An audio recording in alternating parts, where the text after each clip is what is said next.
In this video, we're going to learn how to find the p-value whenever we are giving the test z-value. Then we're going to compare it with the level of significance alpha, and afterward we're going to make a conclusion about the null hypothesis, whether we're going to reject it or fail to reject it. Here they are the 5 steps that you're going to follow. As well, the method that we're going to be using is called the p-value method. We're going to try to use the table here to find the p-value as well. Okay, so let's start. The best way to do this is to graph it. So let's assume this is our bell shape. This is our z-values here. The 0 is going to be in the middle, and then the z-value that we're going to use is minus 1.18. I forget to mention that we are using a two-tail distribution. So what the meaning of two-tail distribution? It means that we're gonna have a tail from the left side, which is represented by this shaded area. As well, we're gonna have another tail from the right side, 1.18 at the same point, symmetrical point, and this is gonna be another tail from this side.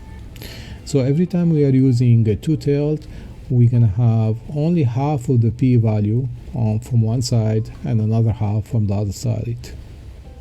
So this value is gonna be p-value over 2. Okay. Now, whenever we're gonna use a table, obviously we're gonna get only half of the p-value. Don't forget to multiply by 2 before comparing it with the alpha value. All right, let's start with the steps. The first step, we're gonna determine what is the null hypothesis and alternative hypothesis. So step number 1, because we are using a two-tailed distribution, so h0 will be the mean is equal to 0, which is this value in the middle. h1 will be the mean different than 0. All right, so we are done with the first step. Second step, we're gonna determine the level of significance alpha, and it is mentioned right here, level of significance. So second step is gonna be alpha equals to 0.05. Third step, we're gonna calculate or compute the test statistic, or in this specific question we have no calculation to be done.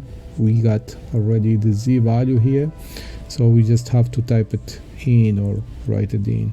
All right, so z test is going to be equals to minus 1.18.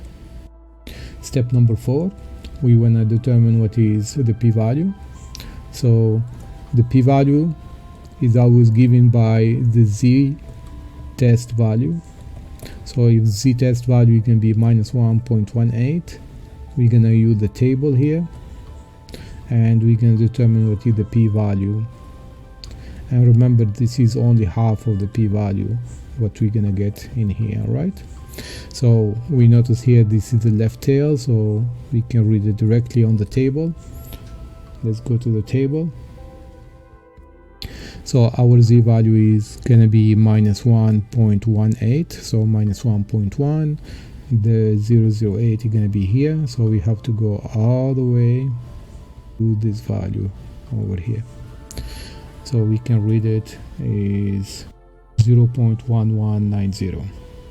So this area that we just found, this one here, it is equal to 0.1190, and as we mentioned, that is only half of the p-value. So p-value will be equals to 2 times that value, 0.1190. You can use the calculator here.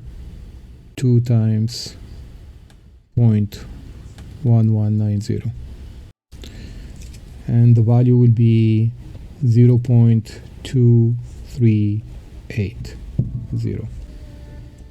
Okay, we are up to the 5th step. So 5th step, we're gonna compare the p-value with the alpha value. So the p-value is 0.2380. The alpha is 0.05. Obviously the p-value is greater. Now what the meaning of this? I'm going to try to explain the meaning of the p-value and the alpha value on the chart.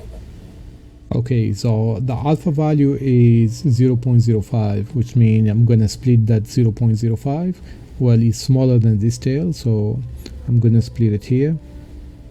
Half of the alpha value is going to be here. This is alpha over 2, which is, by the way, equals to 0.0250.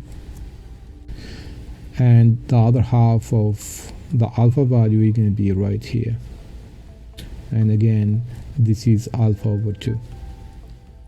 Now we can notice that the p-value over 2, which is this value over here, is the green area. Now, why the alpha value over 2 is really important? Because that is separation between the accept and reject zone.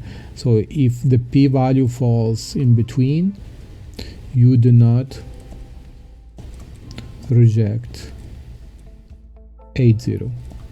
However, if the p-value falls either from the right or from the left, you're gonna reject 80 and reject 80. So obviously for our scenario, minus 1.18 is gonna give us a p-value which is bigger, therefore is inside the not reject the 80. So here the conclusion is gonna be fail to reject 80. And that's all.